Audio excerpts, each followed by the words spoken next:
ಶ್ರೀ ಗುರುಭ್ಯೋ ನಮಃ ಪರಮಗುರುಭ್ಯೋ ನಮಃ ಶ್ರೀಮದಾನಂದತೀರ್ಥ ಭಗವತ್ಪಾದಾಚಾರ್ಯ ಗುರುಭ್ಯೋ ನಮಃ ಹರಿ ಓಂ ಜಯತಿ ಹರಿರಚಿಂತ್ಯ ಸರ್ವದೇವೈಕವಂದ್ಯಃ ಪರಮಗುರುರಭೀಷ್ಟಾವಾಪ್ತಿತಃ ಸಜ್ಜನಾನಾಂ ನಿಖಿಲ ಗುಣಗಣಾರ್ಣೋ ನಿತ್ಯನಿರ್ಮುಕ್ತದೋಷಃ ಸರಸಿಜ ನಯನೋऽಸೌ ಶ್ರೀಪತಿರ್ಮಾನದೋನಃ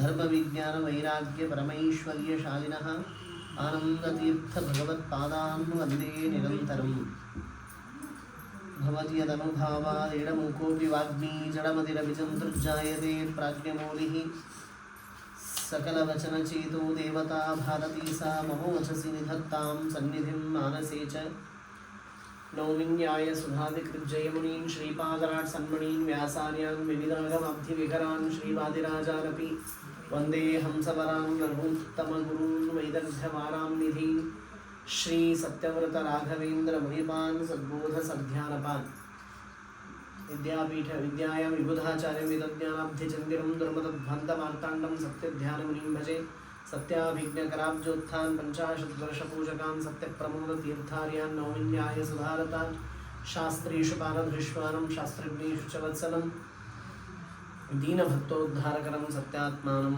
गुरुं भजे मन्मनोभीष्टवरदं सर्वाभीष्टफलप्रदं पुरन्दरगुरुं वन्दे दासश्रेष्ठं दयानिधिं अज्ञानतिमिरच्छेदमुक्तिसम्पत्प्रदायकं विज्ञानविमलं शान्तं विजयाख्यगुरुं भजे विद्यापीठविधातारं विद्यावारिधिचन्दिरं विद्यार्थिवत्सलं वन्दे महामहिमसद्गुरुं श्रीगुरुभ्यो नमः हरिः ओं हरिः ओं हरिः ओं स्वस्तिस्तु अशेषसन्मङ्गलानि भवन्तु। ಇವತ್ತು ಪರಮ ಪೂಜ್ಯರಾದಂತಹ ಪ್ರಾತಸ್ಮರಣೀಯರಾದ ತಪಸ್ವಿ ವರೇಣ್ಯರಾದಂತಹ ವಿದ್ವತ್ ಚಕ್ರವರ್ತಿಗಳಾದ ಕಾಶಿ ತಿಮ್ಮಣ್ಣಾಚಾರ್ಯರ ಒಂದು ಅವರ ನಿರ್ಯಾಣದ ಈ ಒಂದು ಕಾಲ, ಅದರ ಒಂದು ಸ್ಮರಣೆಯ ದಿನ. ನಮಗೆಲ್ಲ ಅವರ ಸ್ಮರಣೆಯಿಂದ ಪುಣ್ಯ ಸಿಗ್ತದೆ. ಆದ್ದರಿಂದ ಇದೊಂದು ಪುಣ್ಯತಿಥಿ, ಪರ್ವಕಾಲ, ಪುಣ್ಯವನ್ನು ಗಳಿಸುವ ಪರ್ವಕಾಲ, ಇದೊಂದು ನಿಮಿತ್ತ. ಅವರ ವಂಶಸ್ಥರಾದಂತಹ ಪರಮ ಪೂಜ್ಯರಾದ ಅನಂತ ಪದ್ಮನಾಭಾಚಾರ್ಯರು ಬಹಳ ಸುಂದರವಾಗಿ ಅವರ ಸ್ಮರಣೆಯನ್ನು ಮಾಡಿಸಿಕೊಟ್ಟಿದ್ದಾರೆ. ನನ್ನ ಭಾಗ್ಯ ನಿಜವಾಗಿಯೂ, ಯಾಕಂದರೆ ಇದು ಪೂರ್ವ ಸಂಕಲ್ಪಿತವಾಗಿ ನನ್ನನ್ನು ಇಲ್ಲಿ ಕರೆಯೋದು ಇರಲಿಲ್ಲ. ನಾನು ಈ ಸಂದರ್ಭದಲ್ಲಿ ಬಾದರಾಯಣಾಚಾರ್ಯರನ್ನು ಸ್ಮರಣೆ ಮಾಡ್ತೀನಿ. ಈ ಒಂದು ವಿಷಯ ಅಂದರೆ ಈ ಒಂದು ದಿನ ಅವರ ಸ್ಮರಣೆಯನ್ನು ಮಾಡುವ, ಅವರ ಚರಿತ್ರೆಯನ್ನು ಕೇಳಿ ಪವಿತ್ರನಾಗುವ ಒಂದು ಭಾಗ್ಯ ನನ್ನದಿತ್ತದು. ಆ ನಿಟ್ಟಿನಲ್ಲಿ ನನ್ನನ್ನು ದೇವರು ಇಲ್ಲಿ ಕರೆಸಿ ಕೊಡಿಸಿದ್ದಾನೆ. ಅಹೋ ಭಾಗ್ಯ, ನನ್ನ ಭಾಗ್ಯ ಅದು, ನಿಮ್ಮದೂ ಭಾಗ್ಯನೇ. ಯಾಕೆ ಅಂದರೆ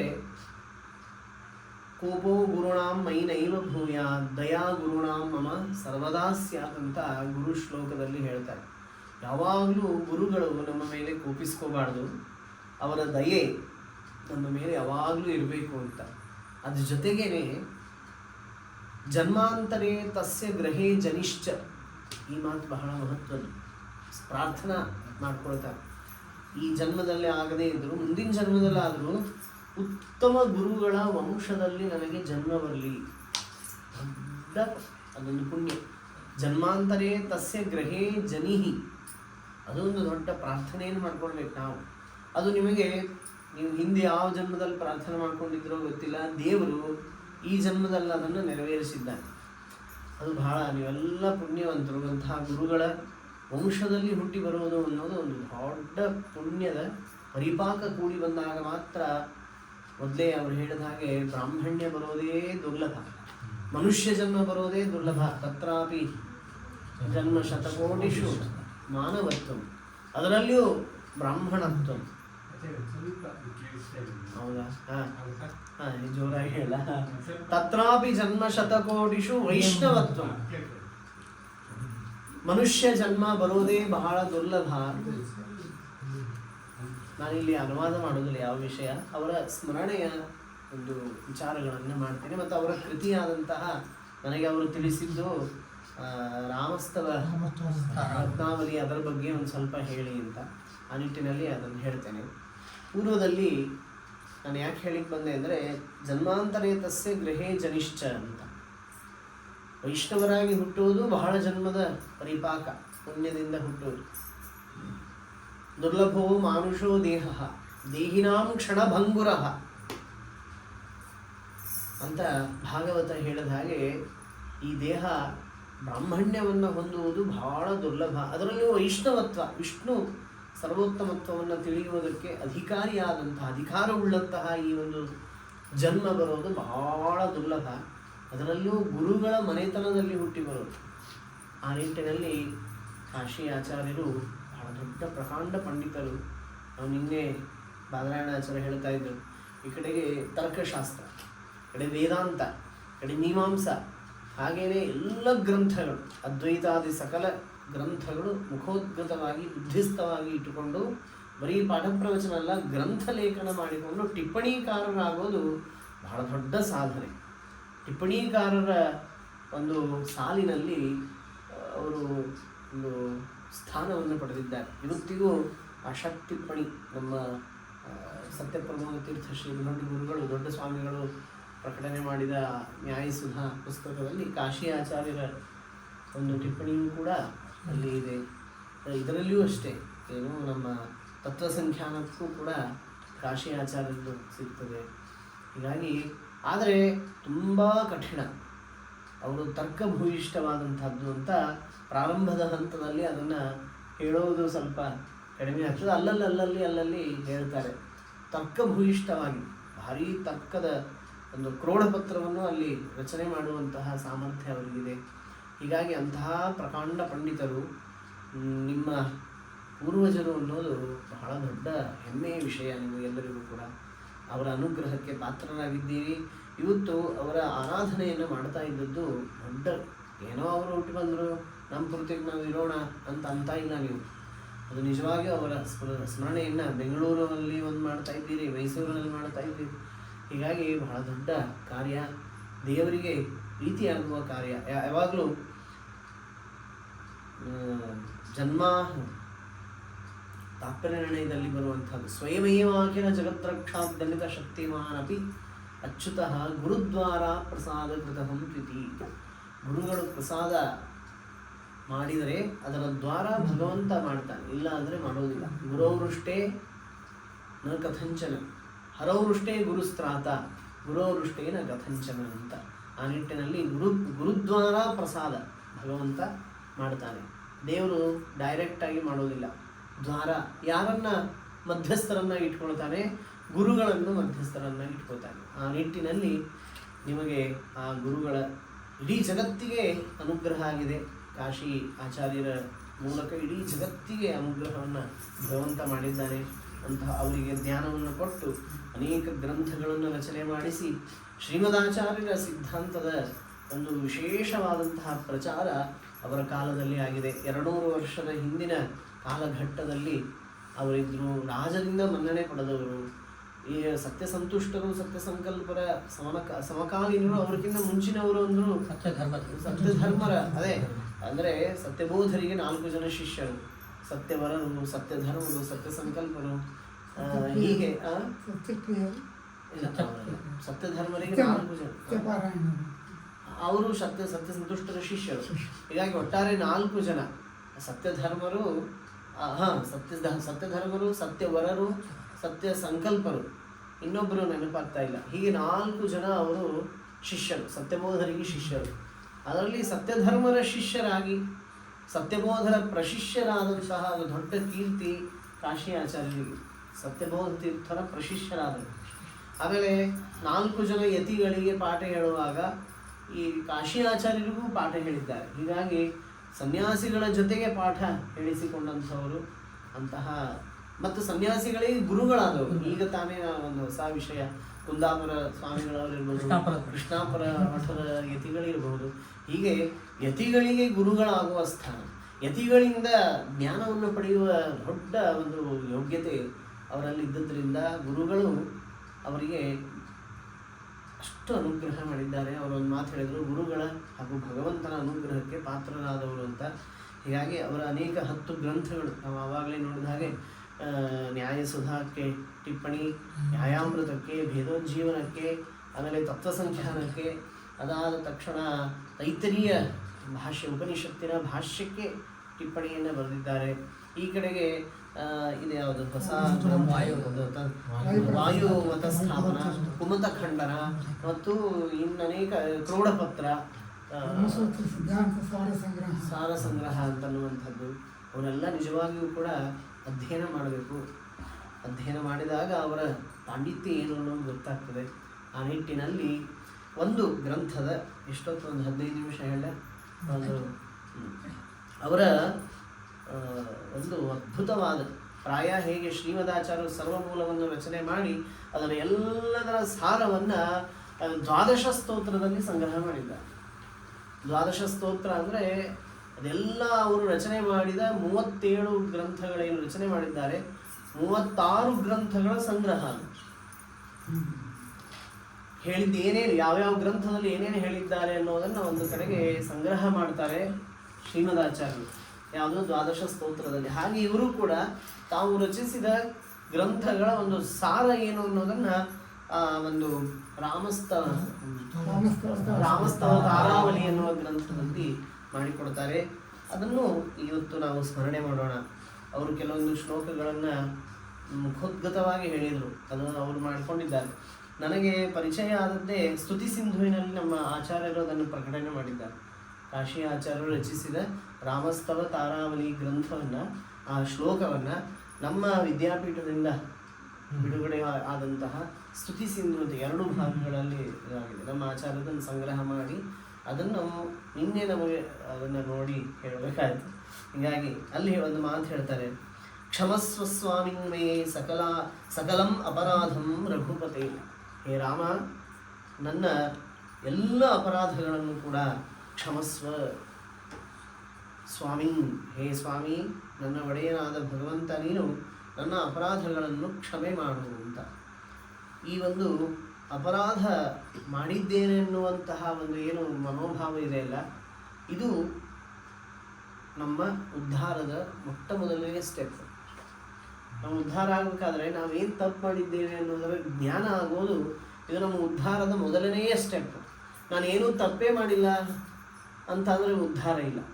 ಆ ನಿಟ್ಟಿನಲ್ಲಿ ಮತ್ತೆ ಗುರುಗಳ ಹತ್ತಿರ, ದೇವರ ಹತ್ತಿರ ಈ ತರಹದ ನಾನು ಅಪರಾಧಿ ಅನ್ನುವ ಮನೋಭಾವ ಇದು ಬಹಳ ಏನು ಇನ್ಫೀರಿಯಾರಿಟಿ ಅಂತ ಏನಾಗೋದಿಲ್ಲ. ಕೆಲವರು ಅಂತಾರೆ ದೇವರ ಮುಂದೆ ನಾವು ತಪ್ಪು ಮಾಡಿದ್ವಿ, ನಾವು ಪಾಪಿ, ನಾವು ಕ್ಷುದ್ರ, ನಾನು ಹೀನ, ನಾನು ದೋಷಿ, ಪಾಪಿ ಅಂತ ಹೇಳ್ಕೊಂಡ್ರೆ ಅದು ಇನ್ಫೀರಿಯಾರಿಟಿ ಆಗುತ್ತಲ್ಲ. ಯಾಕೆ ಹೇಳ್ತೀನಿ ಅಂತ, ಇನ್ಫೀರಿಯಾರಿಟಿ ಅಲ್ಲ. ವೈದ್ಯರ ಮುಂದೆ ರೋಗಗಳನ್ನು ಹೇಳ್ಕೊಳ್ಳೋದು ಇನ್ಫೀರಿಯಾರಿಟಿ ಆಗೋದಿಲ್ಲ. ವೈದ್ಯರ ಮುಂದೆ ರೋಗಗಳನ್ನು ಹೇಳ್ಕೊಂಡ್ರೆ ನಿಮಗೆ ಅದರಿಂದ ಉದ್ಧಾರ ಆಗುತ್ತೆ, ರೋಗ ಪರಿಹಾರ ಆಗುತ್ತೆ. ಹಾಗೆ ಈ ಜಗತ್ತಿನ ವೈದ್ಯನಾದಂತಹ ಭಗವಂತನ ಮುಂದೆ ನಮ್ಮ ನಮ್ಮ ಸ್ವರೂಪವನ್ನು, ನಾವು ಮಾಡಿದ ದೋಷಗಳನ್ನು ಹೇಳ್ಕೊಳ್ಳೋದ್ರಿಂದ ಯಾವ ಇನ್ಫೀರಿಯಾರಿಟಿ ಕಾಂಪ್ಲೆಕ್ಸ್ ಅನ್ನೋದು ಬರೋದಿಲ್ಲ. ಅದೇನೋ ಪೆಸಿಮಿಸ್ಟಿಕ್ ಅಂತ ಬೈತಾರೆ, ಏನೋ ಪೆಸಿಮಿಸ್ಟಿಕ್ ಏನಾಗೋದಿಲ್ಲ, ಅದೆಲ್ಲ ಆಪ್ಟಿಮಿಸ್ಟಿಕ್ಕೆ. ನಮ್ಮ ಆ ಎಲ್ಲ ಪಾಪಗಳನ್ನು ಪರಿಹಾರ ಮಾಡುವ ಒಬ್ಬ ಸ್ವಾಮಿ ಇದ್ದಾನಲ್ಲ ಅನ್ನುವ ಒಂದು ಪಾಸಿಟಿವಿಟಿ, ಒಂದು ಆಪ್ಟಿಮಿಸ್ಟಿಕ್ ಒಂದು ಥಾಟ್ ಅಲ್ಲಿ ಬರ್ತದೆ. ಅದನ್ನು ನಾವು ತಿಳ್ಕೊಂಡು ಈ ಗ್ರಂಥವನ್ನು ಓದಬೇಕು. ಕ್ಷಮಸ್ವ ಸ್ವಾಮಿ, ಯಾಕೆ ಕ್ಷಮ ಮಾಡು ಅಂತ ಕೇಳ್ಕೊಂಡ್ರು?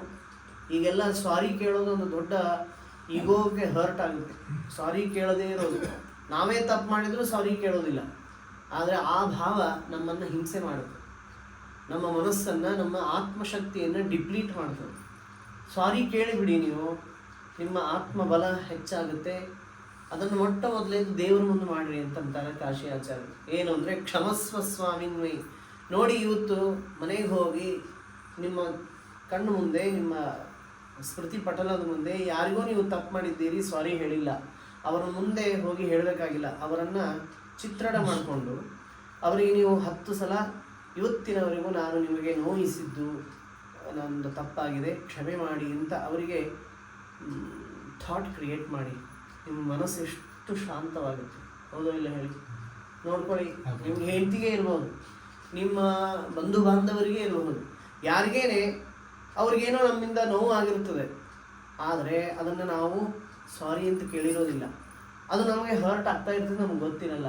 ನೀವು ಎಲ್ಲಿವರೆಗೂ ಸಾರಿ ಕೇಳೋದಿಲ್ಲ ಅಲ್ಲಿವರೆಗೂ ಅದು ನಿಮ್ಮ ಡಿಪ್ಲೀಟ್ ಆಗ್ತಾ ಹೋಗ್ತಾ ಇರ್ತದೆ, ನಿಮ್ಮ ಆತ್ಮಬಲ ಡಿಪ್ಲೀಟ್ ಆಗ್ತಾ ಹೋಗುತ್ತೆ. ಹಾಗೆ ಈ ಕಾಮನ್ ನಮ್ಮ ಬಂಧು ಬಾಂಧವರಿಗೆ ನಾವು ಸಾರಿ ಕೇಳಲಿಲ್ಲ ಅಂದರೆ ನಮ್ಮ ಅಸ್ತಿತ್ವ ಹಾಳಾಗೋದು, ನಮ್ಮ ಪಾಸಿಟಿವಿಟಿ ಹೋಗುತ್ತೆ, ನಮ್ಮ ವೈಬ್ರೇಷನ್ಸ್ ಎಲ್ಲ ಹೋಗುತ್ತೆ. ಅಂದಮೇಲೆ ಇನ್ನು ದೇವರ ಮುಂದೆ ಕ್ಷಮಾಪಣೆಯನ್ನು ಬೇಡ್ಕೊಳ್ಳೋದಿದ್ರೆ ಗತಿ ಏನು? ಸರ್ವಸ್ವವನ್ನು ಕೊಡು ಸ್ವಾಮಿನ್. ಅದಕ್ಕೆ ಅಲ್ಲಿ ಹೇಳ್ತಾ ಇದ್ದಾರೆ, ಇಡೀ ನಮ್ಮ ಇಂದ್ರಿಯಗಳಿಗೆ ಸ್ವಾಮಿ, ಇಂದ್ರಿಯಾಭಿಮಾನಿಗಳ ದೇವತೆಗಳಿಗೆ ಸ್ವಾಮಿ. ಇಡೀ ಆಗಲೇ ಅವರು ಹೇಳಿದ ಹಾಗೆ ಜಗದುದಯಾದಿ ನಿಮಿತ್ತತ್ವೇನ, ಇಡೀ ಜಗತ್ತನ್ನು ನಮಗಾಗಿ ನಿರ್ಮಾಣ ಮಾಡಿಕೊಟ್ಟು ನಮ್ಮ ಸ್ವಾಮಿಯಾಗಿ ನಿಂತಹ ಭಗವಂತನ ಎದುರು ನಾವು ಕ್ಷಮಾಪಣೆ ಬೇಡಲಿಕ್ಕೆ ಅಂತಂದರೆ ಆ ನಿಟ್ಟಿನಲ್ಲಿ ಕ್ಷಮಸ್ವ ಸ್ವಾಮಿನ್ನೇ ಸಕಲಂ ಅಪರಾಧಂ ರಘುಪತಿ ರಾಮನಿಗೆ ಹೇಳ್ಕೊಳ್ತಾ ಇದ್ದಾರೆ. ನ ಸಂತ್ಯಾಜ್ಯೋ ರಾಜ್ಯೇ ಪಿತೃಭಿ ಅಪರಾಧ್ಯನ್ನಪಿ ಶಿಶು ಇದ್ದಾನೆ, ಒಂದು ಮಗು ಇದೆ. ಏನು ತಪ್ಪು ಮಾಡಿದ್ರು ತಂದೆ ತಾಯಿ ಅವರನ್ನು ಹೊರಗೆ ಹಾಕೋದಿಲ್ಲ. ಹಾಕಿದ್ರೆ ಗತಿ ಏನು? ಮಗು ಒಂದೇನೋ ಅಪರಾಧ ಮಾಡಿದ್ರು, ತಂದೆ ತಾಯಿ ಆ ಮಗು ಅಪರಾಧ ಮಾಡಿದೆ ಅಂತ ಹೊರಗಡೆ ಹಾಕಿದರೆ, ಪುರಂದರದಾಸರಂತಾರ ಒಂದು ಕವನದಲ್ಲಿ, ಹೆತ್ತ ಮಕ್ಕಳು ಹುಚ್ಚರಾದರೆ ಹೆತ್ತವರು ಎತ್ತದೆ ಇಳಿಸದೆ ಬಿಸುಡುವರೆ. ಎಂಥ ಅದ್ಭುತ ಮಾತು ಹೇಳ್ತಾರೆ. ಹೆತ್ತ ಮಕ್ಕಳು ಏನೋ ತಪ್ಪು ಮಾಡ್ತಾರೆ, ಆಗ ಅವರನ್ನು ಪಾಲನೆ ಮಾಡಲಿಲ್ಲ ಅಂದರೆ ಆ ಮಗುವಿನ ಗತಿ ಏನು? ಆ ನಿಟ್ಟಿನಲ್ಲಿ ದೇವರಿಗೂ ನಮಗೂ ಸಂಬಂಧ ಇದೆ. ಅದಕ್ಕೆ ಮುಂದಿನ ಮಾತು, ಪಿತಾಮೇ ಮಾತಾಮೇ ಗುರು ಅಪಿ. ನಾನು ನಿನ್ನ ಮಗ, ಭಗವಂತನ ಮುಂದೆ ಹೇಳ್ಕೊಳ್ಳೋದು, ನೀನು ನನ್ನ ತಂದೆ, ನೀನೇ ನನ್ನ ತಾಯಿ. ಯಾಕೆ ದೇವರೇ ಹೇಳಿದ್ದಾನೆ, ಅಹಮಸ್ಯ ಜಗತಃ ಮಾತಾ ಪಿತಾ ಧಾತ ಅಹಂ ಕೃತ್ನಸ್ಯ ಜಗತಃ ಪ್ರಭವ ಪ್ರಲಯಸ್ತಥ ಅಹಂ ಆದಿರಿಹಿ ಭೂತಾನಾಂ. ಇದೆಲ್ಲ ಭಗವಂತನೇ ಹೇಳಿದ. ಅದನ್ನೇ ಶ್ರೀಮದಾಚಾರ್ಯ ಹೇಳಿದರು, ಹರಿರೇವ ಪರೋ ಹರಿರೇವ ಗುರು ಹರಿರೇವ ಜಗತ್ಪಿತೃ ಮಾತೃಗತಿ. ಇದನ್ನು ಬೆಳಗ್ಗೆ ಎದ್ದು ತಕ್ಷಣ ನಾವು ಅನ್ಬೇಕು, ಇದು ನಮ್ಮ ತಾಯಿ ತಂದೆ ಅಂದರೆ ಭಗವಂತ. I am a son of God. ಈ ಒಂದು ಅಫರ್ಮೇಷನ್ ನಾವು ಕ್ರಿಯೇಟ್ ಮಾಡ್ಕೋಬೇಕು, ಪ್ರತಿನಿತ್ಯ ಮಾಡ್ಕೋಬೇಕು. God is there, he is my father, he is my mother and his protection is there with me always ಅನ್ನುವಂತಹ ಒಂದು ಭಾವ, ಇದು ಪಾಸಿಟಿವ್ ಎನರ್ಜಿಯನ್ನು ಕೊಡುತ್ತೆ. ಆ ಒಂದು ಮಾತನ್ನು ಇಲ್ಲಿ ಹೇಳ್ತಾರೆ, ಪಿತಾಮೇ ಮಾತಾಮೇ ಗುರುರಪಿ ಚ ಮೇ ಬಂಧುರಪಿ ಮೇ. ಇಂಥ ಮಾತುಗಳು ಅವರ ಆ ಕೃತಿಗಳಲ್ಲಿ ಅಡಗಿದೆ. ಅದಕ್ಕೆ ಹೇಳ್ತಾರೆ ಸಖಾಮೇ, ಸಖಾ ಅಂತ ಭಾವನೆಯನ್ನು ಮಾಡ್ಕೊಳ್ಳಿ. ಸ್ವಾಮಿ ಮೇ, ಇಲ್ಲಿ ಚತುರ್ಥ ಅಧ್ಯಾಯ ಅದೆಲ್ಲ ಸುಧಾ, ಅದರಲ್ಲಿ ಇದೆ ಆತ್ಮ. ಆತ್ಮ ಅಂದರೆ ಸ್ವಾಮಿ, ಆತ್ಮ ಅಂತ ಭಗವಂತನನ್ನು ಚಿಂತನೆ ಮಾಡಿ. ಸತ ಚಿತ ಆನಂದ ಆತ್ಮ. ನಾವೆಲ್ಲ ಮನುಷ್ಯರಿಗೂ 4 ಗುಣಗಳನ್ನು, ಭಗವಂತನ ಗುಣಗಳನ್ನು ಚಿಂತನೆ ಮಾಡಲಿಕ್ಕೆ ಅವಕಾಶ ಇದೆ, ಉಪಾಸನೆ ಮಾಡಲಿಕ್ಕೆ ಅಧಿಕಾರ ಇದೆ. ಇದೆಲ್ಲ ಸ್ಮರಣೆ, ಉಪಾಸನೆ ಬೇರೆ. ಆ ಗುರುಗಳು ನಮಗೆ ಹೇಳ್ತಾರೆ, ಈ 4 ಗುಣಗಳನ್ನೇ ನಾವು ಉಪಾಸನೆ ಮಾಡೋದು. ಯಾವುದು? ಸತ್ ಚಿತ್ ಆನಂದ ಆತ್ಮ. ಸಚ್ಚಿದಾನಂದಾತ್ಮೇತಿ ಮಾನುಷೈಸ್ತು. ಮನುಷ್ಯರಿಂದ ಭಗವಂತ ಈ 4 ಗುಣಗಳಿಂದ ಕೂಡಿದವ ಅಂತ ಚಿಂತನೆ ಮಾಡೋದು. ಆ ನಿಟ್ಟಿನಲ್ಲಿ ಮತ್ತು ಬ್ರಹ್ಮದೇವರಿಗೆ ಅನಂತ ಗುಣೋಪಾಸನಾ ಬ್ರಹ್ಮ ಸಂಪೂರ್ಣಾನಂದ ಭಾಗವೇತ. ಅವರು ಬ್ರಹ್ಮದೇವರಿಗೆ ಅನಂತ ಗುಣಗಳನ್ನು ಉಪಾಸನೆ ಮಾಡುವ ಅಧಿಕಾರ ಇದೆ. ನಮಗೆಲ್ಲ 4 ಗುಣ. ಆ ನಿಟ್ಟಿನಲ್ಲಿ ಆತ್ಮ ಸ್ವಾಮೀವೇ ಇತಿ ಉಪಾಸ್ಯ. ಇದ್ರ ಬಗ್ಗೆನೇ ಬಹಳ 4ನೇ ಅಧ್ಯಾಯ, ಆತ್ಮೇತಿ ತೂಪಗಚ್ಚಂತಿ ಗ್ರಾಹಯಂತಿ ಚ ಅಂತನ್ನುವಂತಹ ಸೂತ್ರದಲ್ಲಿ ಶ್ರೀಮದಾಚಾರ್ಯರು ಆ ಸೂತ್ರಕ್ಕೆ ಭಾಷ್ಯವನ್ನು ರಚನೆ ಮಾಡುವಾಗ ಆತ್ಮ, ಆದಾನಾದ ಆತ್ಮ, ಆತತತ್ವಾದ ಆತ್ಮ, ವ್ಯಾಪ್ತನಾಗಿದ್ದಾನೆ, ಅದರಿಂದಾಗಿ ಆತ್ಮ. ಭಕ್ತರನ್ನು ತನ್ನ ಮಕ್ಕಳಂತೆ ಹೇಗೆ ತಾಯಿ ತಂದೆ ತನ್ನ ಮಕ್ಕಳನ್ನು ಸ್ವೀಕಾರ ಮಾಡ್ತಾನೆ, ಹಾಗೆ ಎಲ್ಲ ಭಕ್ತರನ್ನು, ತನ್ನ ಶರಣಾಗತರಾದವರನ್ನು ಆದಾನ ಸ್ವೀಕಾರ ಮಾಡ್ತಾನೆ, ಅದರಿಂದಾಗಿ ಅವನು ಆತ್ಮ. ಹೀಗೆ ಅನೇಕ ಅರ್ಥಗಳನ್ನು ಅಲ್ಲಿ ತಿಳಿಸ್ತಾರೆ ಟಿಪ್ಪಣಿಯಲ್ಲಿ. ಆ ನಿಟ್ಟಿನಲ್ಲಿ ಆತ್ಮ ಎಂಬುದಾಗಿ ಚಿಂತನೆ ಮಾಡಿ, ಅದರದ ಅರ್ಥವೇ ಸ್ವಾಮಿ. ಆದ್ದರಿಂದಾಗಿ ಇಲ್ಲಿ ಹೇಳ್ತಾರೆ ಸಖಾಮೇ ಸ್ವಾಮಿವೇ ಸಕಲಮೇ ತ್ವಂ ರಘುಪತೆ ಸರ್ವಧರ್ಮಾನ್ ಪರಿತ್ಯಜ್ಯ ಮಾಮೇಕಂ ಶರಣಂ ವ್ರಜ. ಅದರಿಂದಾಗಿ ಶರಣಾಗತಿ. ಜಗತ್ ಸರ್ವಂ ವ್ಯಾಪ್ಯ ಸ್ಥಿತಂ, ಇಡೀ ಜಗತ್ತನ್ನು ವ್ಯಾಪಿಸಿ ನಿಂತಿದ್ದೀಯಾ. ಅನೀಶಂ ಅಂತರ್ಬಹಿರಪಿ, ಇದನ್ನು ಚಿಂತನೆ ಮಾಡಿ.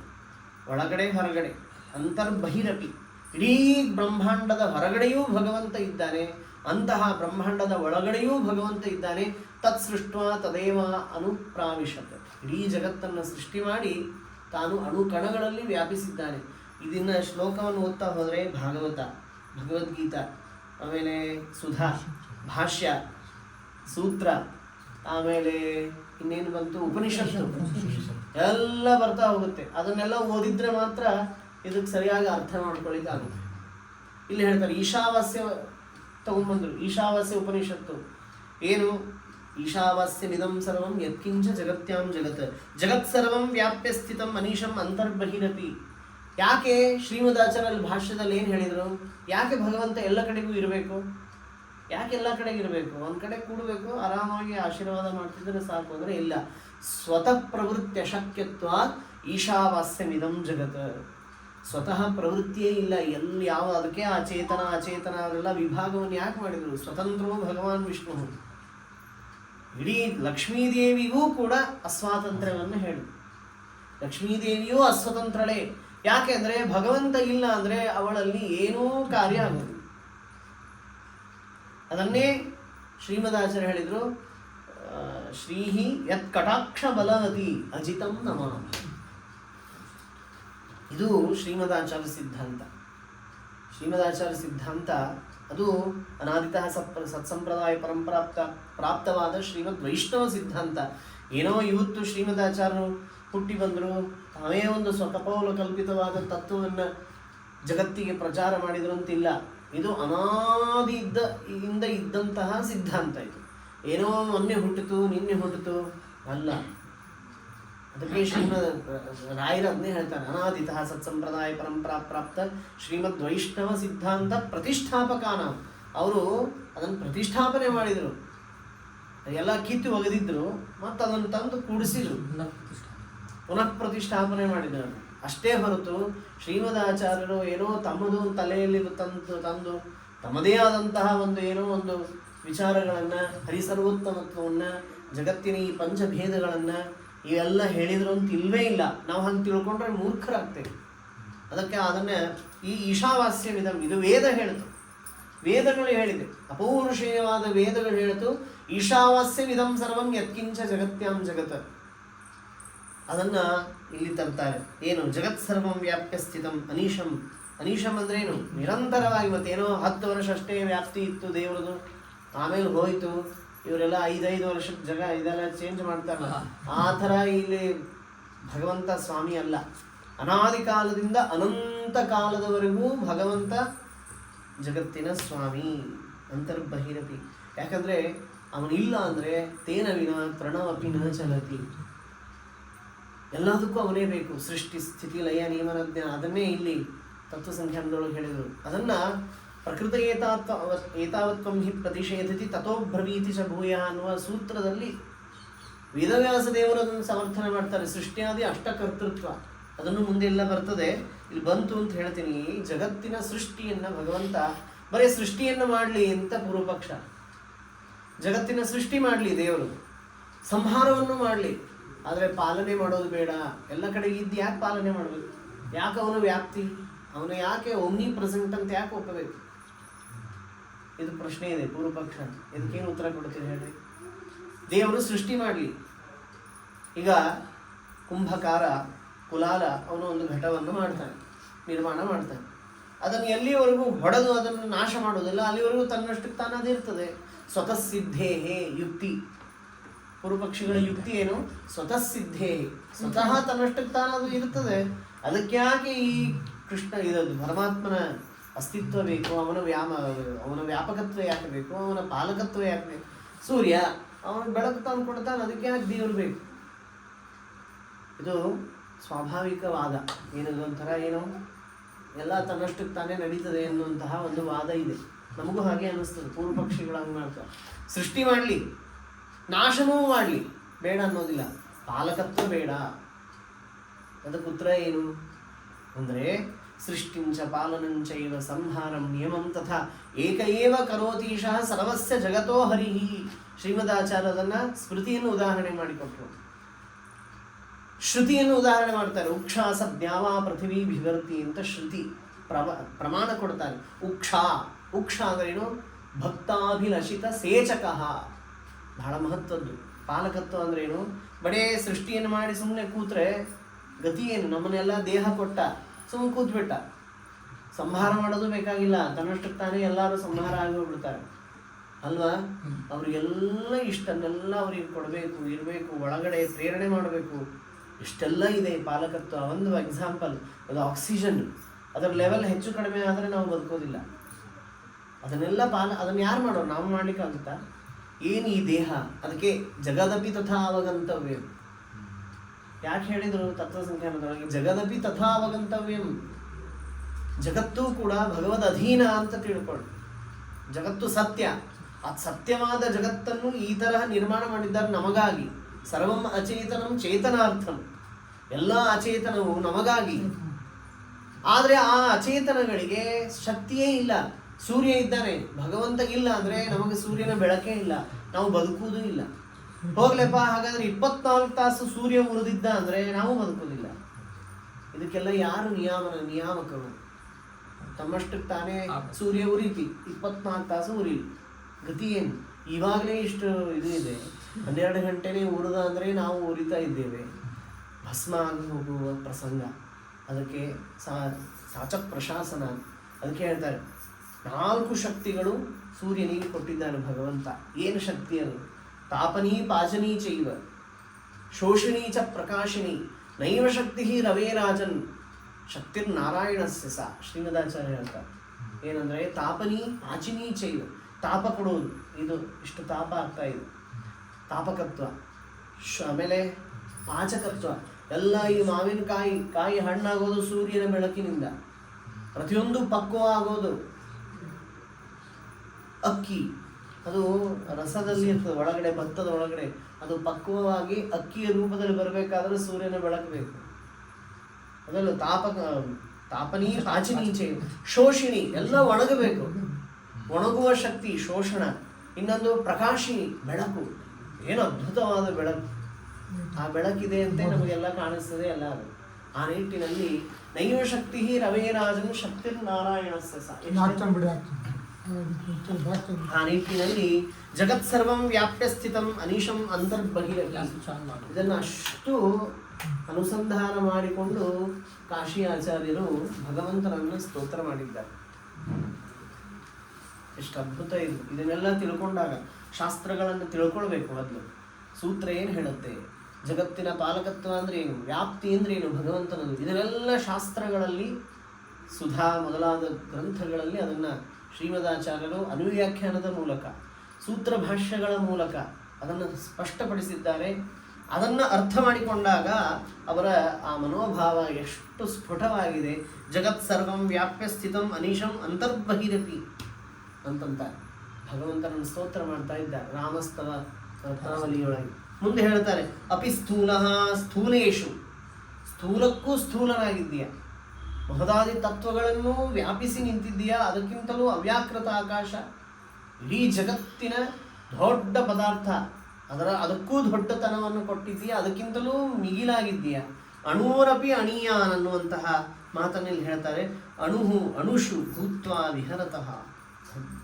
ದೊಡ್ಡ ಒಂದು ಭಗವಂತನ ಅಣೋರಣೀಯಾನ್ ಮಹತೋ ಮಹೀಯಾನ್. ಪುರಂದರದಾಸರ ಒಂದು ಗಾಮ ಹೇಳ್ತಾರೆ. ಅಣುವಿಗೆ ಅಣುವಾಗಿ, ಘನಕ್ಕೆ ಘನವಾಗಿ, ಗುಣತ್ರಯ ತತ್ವಕ್ಕೆ ಮೀರಿದ ದೊರೆಯಾಗಿ, ತೃಣ ಮೊದಲಾಗಿ ಮೇರು ಪರ್ಯಂತ ನೀನಾಗಿ, ಗುಣನಿಧಿ ಪುರಂದರ ವಿಠಲ ನಿನ್ನ ಮಹಿಮೆ, ಗಣನೆ ಮಾಡುವರ್ಯಾರೋ ಎನ್ನಪ್ಪನೇ. ಪುರಂದರದಾಸರಂತಾರೆ ಅಣುವಿಗೆ ಅಣು, ಘನಕ್ಕೆ ಘನ, ತೃಣ ಮೊದಲಾಗಿ ಮೇರು ಪರ್ಯಂತ ನೀನಾಗಿ ಇದ್ದೀಯ. ನಿನ್ನ ಗುಣಗಳನ್ನು ಯಾರು ಗಣನೆ ಮಾಡ್ತಾರೆ ಅಂತ ಆ ಮಾತನ್ನು ಇಲ್ಲಿ ಹೇಳ್ತಾರೆ. ಅಪಿ ಸ್ಥೂಲ ಸ್ಥೂಲೇಶು ಅಣುಷು ಭೂತ್ವ ವಿಹರತಃ. ಅಂತಹ ನಿನ್ನ ಮಹಿಮೆಯನ್ನು ಯಾರು ತಿಳ್ಕೊಳ್ತಾರೆ, ಮಹಿಮೆ ಗಣನೆ ಮಾಡುವರು ಯಾರು, ಅದನ್ನು ಇಲ್ಲಿ ಹೇಳ್ತಾರೆ. ತವಧ್ಯಾತು ಕೋವಾ ಜಗತಿ ಮಹಿಮಾನಂ ಪ್ರಭವತಿ. ನಿನ್ನ ಈ ಮಹಿಮೆಯನ್ನು ನೀನೇ ಬಲ್ಲೆಯೋ ದೇವ, ಇನ್ಯಾರು ತಿಳ್ಕೊಳ್ಳಿಕ್ಕೆ ಸಾಧ್ಯ? ಅದನ್ನೂ ಪುರಂದರದಾಸರು ಹೇಳ್ತಾರೆ. ಏನು? ಒಂದು ಕಾಲದಲ್ಲಿ ಆನೆ ಕುದುರೆ ಮೇಲ್ಮೆರೆಸುವೆ, ಒಂದು ಕಾಲದಲ್ಲಿ ಬರಿಗಾಲಲ್ಲಿ ನಡೆಸುವೆ, ಒಂದು ಕಾಲದಲ್ಲಿ ಮೃಷ್ಟಾನ್ನ ಉಣಿಸುವೆ, ಒಂದು ಕಾಲದಲ್ಲಿ ಉಪವಾಸವಿರಿಸುವೆ.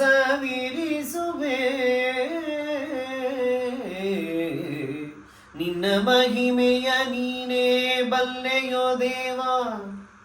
ಪನ್ನಗ ಶಯನ ಶ್ರೀ ಪುರಂದರ ವಿಠಲ, ಪುರಂದರ ವಿಠಲ, ಪುರಂದರ ವಿಠಲ. ತವಧ್ಯಾತು ಕೋವಾ ಜಗತಿ ಮಹಿಮಾನಂ ಪ್ರಭವತಿ. ಯಾರು ಸಮರ್ಥರಿದ್ದಾರೆ ನಿನ್ನ ಮಹಿಮೆಯನ್ನು ಗಣನೆ ಮಾಡುವವರು ಯಾರೋ?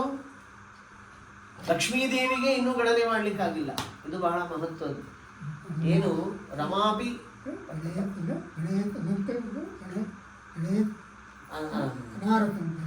ಹೌದು ಹೌದು.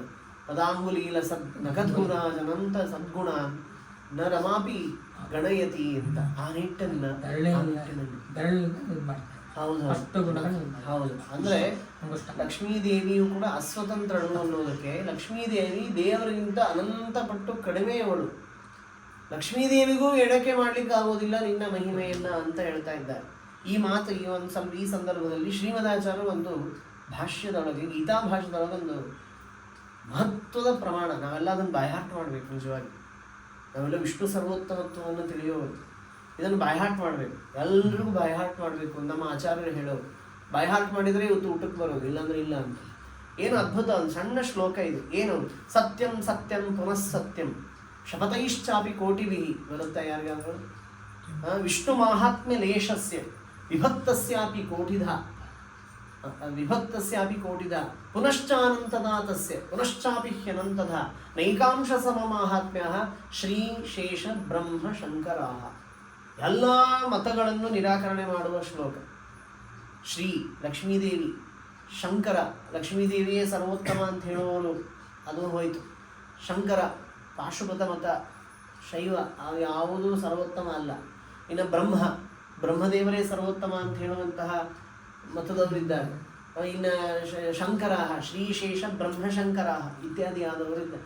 ಇವನ್ನೆಲ್ಲ ಉಪಲಕ್ಷಣೆಯ ತೆಗೆದುಕೊಂಡಾಗ ಸರ್ವೋತ್ತಮತ್ವವನ್ನು ಪ್ರತಿಪಾದನೆ ಮಾಡುವ ಸರ್ವೋತ್ತಮ ಪ್ರಮಾಣ ಇದು ಶ್ರೀಮದಾಚಾರ್ಯ ಕೊಟ್ಟದ್ದು. ಏನಿದರ ಅರ್ಥ? ಒಂದು ನಿಮಿಷ ಹೇಳ್ತೇನೆ. ಏನು ಅಂದರೆ, ವಿಷ್ಣು ಮಾಹಾತ್ಮ್ಯ ಇದೆ, ಅದು ಒಂದು ಇಷ್ಟಿದೆ. ಅದರೊಳಗಿಂದ ಒಂದು ಪಾರ್ಟ್ ತಗೊಂಡು ಅದರೊಳಗೆ ವಿಭಕ್ತಸ್ಯಾಪಿ ಕೋಟಿಧ, ಅದನ್ನು ಕೋಟಿ ಭಾಗ ಮಾಡಿ ಅದರೊಳಗಿನ ಒಂದು ಅಟಮಿಕ್ ಆದಂತಹ ಒಂದು ಸಣ್ಣ ಕೋಟಿ ಭಾಗದೊಳಗಿನ ಒಂದು ಭಾಗ ತಗೊಂಡು ಅದರೊಳಗೆ ಅನಂತ ಭಾಗ ಮಾಡಿ, ವಿಷ್ಣುವಿನ ಮಹಿಮೆಯ ಒಂದು ಅಂಶವನ್ನು ಕೋಟಿ ಭಾಗ ಮಾಡಿ ಅದರೊಳಗಿನ ಒಂದು ಅಂಶವನ್ನು ಅನಂತ ಭಾಗ ಮಾಡಿ ಅದರೊಳಗಿನ ಕೊನೆಯ ಭಾಗವನ್ನು ತೆಗೆದುಕೊಂಡು ಅದರೊಳಗೆ ಅನಂತ ಭಾಗ ಮಾಡಿ ಪುನಶ್ಚಾಪಿ ಅನಂತದ. ಅದರ ಒಂದು ಸಣ್ಣ ಏನು ಮಹಿಮೆ ಉಳಿತದೆ, ಆ ಅಂಶ ಉಳಿತದೆ. ಆ ಅಂಶಕ್ಕೆ ಲಕ್ಷ್ಮಿಯ, ರುದ್ರದೇವರ, ಬ್ರಹ್ಮದೇವರ, ಶೇಷಾದಿ ಎಲ್ಲ ದೇವತೆಗಳ ಪೂರ್ಣ ಮಹಿಮೆಯೂ ಕೂಡ ಸಮ ಆಗೋದಿಲ್ಲ. ಇದು ಶ್ರೀಮದಾಚಾರ್ಯರು ಸರ್ವೋತ್ತಮತ್ವವನ್ನು ಪ್ರತಿಪಾದನೆ ಮಾಡಿದ ಒಂದು ವಿಶಿಷ್ಟವಾದ ಪ್ರಮಾಣ ಇದು. ಇನ್ನು ಇದರಷ್ಟು ಇನ್ಯಾರು ಏನು ಹೇಳಲಿಕ್ಕಾಗುತ್ತೆ? ವಿಷ್ಣು ಸರ್ವೋತ್ತಮ ಅಂತ ಹೇಳಲಿಕ್ಕೆ ಈ ವಿಷಯವನ್ನು ಹೀಗೆ ಹೇಳದೇ ಇದ್ದರೆ ಇನ್ನು ಏನು ಯಾವ ರೀತಿಯಲ್ಲೂ ಹೇಳಲಿಕ್ಕೆ ಸಾಧ್ಯ ಇಲ್ಲ. ಯಾರ ಏನು ಹೇಳ್ತೀರಿ ಹೇಳ್ರಿ ನೋಡಿ. ಶ್ರೀಮದಾಚಾರ್ಯರು ಅಷ್ಟು ಸರ್ವೋತ್ತಮತ್ವ. ಏನು ಸತ್ಯಂ ಸತ್ಯಂ ಪುನಃ ಸತ್ಯಂ ಶಪಥೈಶ್ಚಾಪಿ ಕೋಟಿಭಿ ವಿಷ್ಣು ಮಾಹಾತ್ಮ್ಯ ಲೇಷಸ್ಯ ವಿಭಕ್ತಸ್ಯಾಪಿ ಕೋಟಿಧ ಪುನಶ್ಚಾನಂತದ ತಸ್ಯ ಪುನಶ್ಚಾಪಿ ಹ್ಯನಂತದ ನೈಕಾಂಶ ಸಮಮಾಹಾತ್ಮ್ಯ ಶ್ರೀ ಶೇಷ ಬ್ರಹ್ಮ ಶಂಕರಾಹ. ಅದನ್ನು ಇಲ್ಲಿ ಹೇಳ್ತಾ ಇದ್ದಾರೆ. ಕುತಃ ತವಧ್ಯಾತು ಕೋವಾ ಜಗತಿ ಮಹಿಮಾನಂ ಪ್ರಭವತಿ. ನಿನ್ನ ಮಹಿಮೆಯನ್ನು ಯಾರಿಗೆ ಅರ್ಥ ಮಾಡ್ಕೊಳಿಕ್ಕಾಗುತ್ತೆ, ಯಾರಿಗೆ ತಿಳ್ಕೊಳಿಕ್ಕಾಗುತ್ತೆ? ಇನ್ನೊಂದು ಹೇಳ್ತಾರೆ, ಕುತಸ್ತ್ವಂ ಕೀದೃಕ್ತ್ವಂ ಕಥಮಃ ಇತಿವ ನಾಧ್ಯವಸಿತಂ.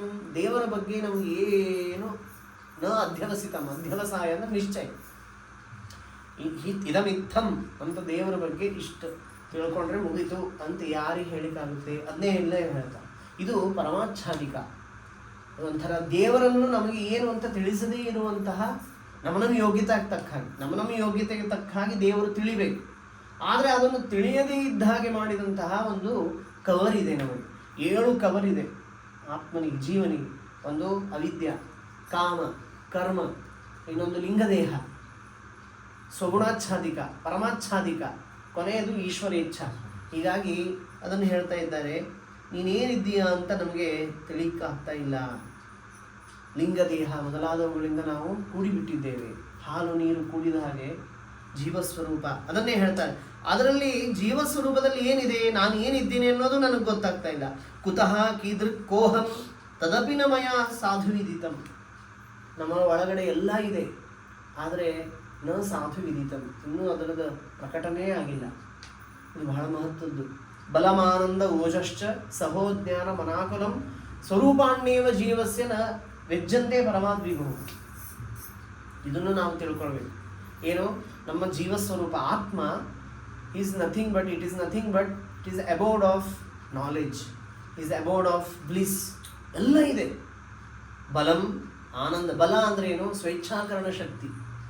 ಜೀವಸ್ವರೂಪ ಅಂದ್ರೆ ನಥಿಂಗ್ ಬಟ್ ಅಷ್ಟು ಬಲ ಇದೆ ನಮಗೆ, ಸ್ವೇಚ್ಛಾಕರಣ ಶಕ್ತಿ. ಆನಂದ ಇದೆ, it is not mixed with any sorrows. ಅಂದರೆ ಏನಂತಾರೆ, ಪ್ಯೂರ್ ಆನಂದ ಇದೆ. ಆಮೇಲೆ ಸಹಿಸುವ ಶಕ್ತಿ. ಯಾವುದೇ ನಮಗೆ ಅಹಿತಕರವಾದದ್ದು, ದೋಷ, ಯಾವುದೇ ದೋಷಗಳನ್ನು ನಾವು ಸಹಿಸಬಹುದು. ಅದಕ್ಕೆ ನಾವು ರಿಯಾಕ್ಟ್ ಆಗದೇ ಇದ್ದ ಹಾಗೆ, ಅದರಿಂದ ನಾವು ಡಿಸ್ಟರ್ಬ್ ಆಗದೇ ಇರುವ ಹಾಗೆ ಇರುವಂತಹ ಶಕ್ತಿ ನಮ್ಮದಿದೆ. ಆದರೆ ಅದು ಯಾವುದು ಪ್ರಕಟಣೆ ಆಗ್ತಾ ಇಲ್ಲ. ಅದನ್ನೇ ಇಲ್ಲಿ ಹೇಳ್ತಾ ಇದ್ದಾರೆ. ಕುತಃ ಕೀದೃಕ್ ಕಹ ಅಹಂ, ನಾನು ಯಾರು, ನನ್ನ ಗುಣಗಳೇನು, ನಾನು ಯಾವ ಸ್ವರೂಪದವನು, ನನ್ನ ಸ್ವರೂಪ ಏನು, ಅದರ ಗುಣಗಳ ಆವಿರ್ಭಾವವೇ ಆಗ್ತಾ ಇಲ್ಲಲ್ಲ. ಅದು ವ್ಯಜ್ಯಂತೆ ಪರಮಾದ್ವಿಭೋ, ಸರ್ವೋತ್ತಮನಾದ ಪರಮಾತ್ಮನಿಂದ ಅಭಿವ್ಯಕ್ತ ಆಗ್ತದೆ.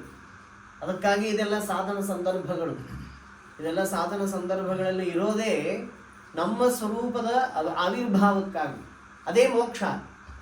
ಮೋಕ್ಷ ಅಂದ್ರೆ ಏನು? ಮುಕ್ತಿರು ನೈಜ ಸುಖಾನುಭೂತಿ. ಅದೇ, ಇಟ್ ಈಸ್ ನಥಿಂಗ್ ಬಟ್. ಮೋಕ್ಷ ಅಂದ್ರೆ ಏನು? ಅದೊಂದು ಊರು, ಅದೊಂದು ಹೇಗಂತ ಕನ್ಸೆಪ್ಟ್ ಇದೆ, ಅದಲ್ಲ. ನಮ್ಮೊಳಗಡೆ ಇರುವಂತಹ ಸುಖಾನುಭೂತಿ ಇದೆಯಲ್ಲ, ಅದರ ಆವಿರ್ಭಾವ. ಅದನ್ನು ನಾವು ಪಡೆಯೋದು. ಅದನ್ನೇ ಇಲ್ಲಿ ಬಿಡ್ಕೊಳ್ತಾ ಇದ್ದಾರೆ. ನೀನೇನು ಅನ್ನೋದು ತಿಳ್ಕೊಳ್ಬೇಕು, ನಾನೇನು ಅನ್ನೋದನ್ನು ತಿಳ್ಕೊಬೇಕು. ಇದು ಎರಡು ನಾವು ತಿಳಿತಾ ಇಲ್ಲ. ದೇವರ ವಿಷಯಕವಾಗಿ ನಮಗೆಷ್ಟು ಪೂರ್ಣ ಅಂತೂ ತಿಳಿಯೋದಿಲ್ಲ. ನಮ್ಮ ಯೋಗ್ಯತೆಗೆ ತಕ್ಕ ಹಾಗೆ ನಾವು ದೇವರನ್ನು ಕಾಣಬೇಕು. ಅದೇ ಸಾಕ್ಷಾತ್ಕಾರ. ಆ ಅಪರೋಕ್ಷ ಜ್ಞಾನ ಆಗಬೇಕು. ಅದಾದಮೇಲೆ ನಮ್ಮ ಅಪರೋಕ್ಷ ಜ್ಞಾನ ನಮಗಾಗಬೇಕು. ನಾವೇನು ಅನ್ನೋದು ತಿಳಿಲಿಕ್ಕೆ ಆಗ್ತಾ ಇಲ್ಲ. ನಮ್ಮ ಸ್ವರೂಪದ ಅನುಭವ ನಮಗೆ ಆಗ್ತಾ ಇದೆ. We are not experiencing our own tenets, our own bliss, our own knowledge. ಏನು ನಮ್ಮದೇ ನಮಗೆ ಸಿಗ್ತಾ ಇಲ್ಲ. ಅಂತಹ ಸ್ಥಿತಿಯಲ್ಲಿ ಇದ್ದೇನಪ್ಪ. ಸ್ವಭಾವ ಸಂಸಕ್ತು. ಇಷ್ಟಾಗಿ ಮತ್ತೆ ಇಲ್ಲಿ ಒಂದು ಬಹಳ ಮಹತ್ವದ ಮಾತು ಹೇಳ್ತಾ ಇದ್ದಾರೆ. ಏನು? ದುರೂಹೋ ಯಸ್ತರ್ಕೈ ದೃಢಂ ಅವಿಷಯ ವಾಂಗ್ಮನಸಯೋ. ಇದು ಮತ್ತೆ ಕಾಟಕ, ಇದು ತಲವಕಾರ. ಏನದ ಅಲ್ಲಿ ಹೇಳ್ತಾ ಇದ್ದಾರೆ? ಏನು? ಅವಿಷಯ ವಾಂಗ್ಮನಸಯೋ ಯತ್ರ ವಾಚೋ ಯಥೋ ವಾಚೋ ನಿವರ್ತಂತೆ ಅಪ್ರಾಪ್ಯ ಮನಸಾ ಸಹ. ಇದು ವೇದ ಹೇಳ್ತು. ಇನ್ನು ಉಪನಿಷತ್ ಹೇಳ್ತದೆ, ನ ಮನಸಾ ಮನುತೆ ಏನ ಆಹುರು ಮನೋಮತಂ ಯಚ್ಚಕ್ಷುಷಾ ಏನ ಚಕ್ಷುಂಷಿ ಪಶ್ಯಂತಿ ಯಚ್ಚಕ್ಷುಷಾ ನ ಪಶ್ಯತಿ. ಕಣ್ಣಿನಿಂದ ಅವನನ್ನು ನೋಡ್ಲಿಕ್ಕಾಗೋದಿಲ್ಲ, ಆದರೆ ಅವನಿಂದ ಈ ಕಣ್ಣು ನೋಡುವ ಶಕ್ತಿಯನ್ನು ಪಡೆದಿದೆ. ಎನ್ ಮನಸ ನ ಮನುತೆ. ಯಾವ ಮನಸ್ಸಿನಿಂದ ಭಗವಂತನನ್ನು ತಿಳಿಲಿಕ್ಕಾಗೋದಿಲ್ಲ, ಆದರೆ ಮನಸ್ಸಿಗೆ ತಿಳಿಯುವ ಶಕ್ತಿಯನ್ನು ಕೊಟ್ಟಿದ್ದಾನೆ ಭಗವಂತ. ಅದಕ್ಕೆ ವಾಂಗ್ ಮನಸಯೋಹೋ ಅವಿಷಯ, ಅವನು ವಿಷಯ ಆಗ್ತಾ ಆಗೋದಿಲ್ಲ. ಆದ್ದರಿಂದಾಗಿ ಮುಂದೆ ಹೇಳ್ತಾರೆ, ದುರೂಹ ಯಸ್ತರ್ಕೈ ನೈಷಾ ತರ್ಕೇಣ ಮತಿರಾಪನೇಯ. ದೇವರನ್ನ ತರ್ಕಾದಿಗಳಿಂದ ಅವನನ್ನು ಊಹ ಮಾಡಲಿಕ್ಕಾಗುವುದಿಲ್ಲ.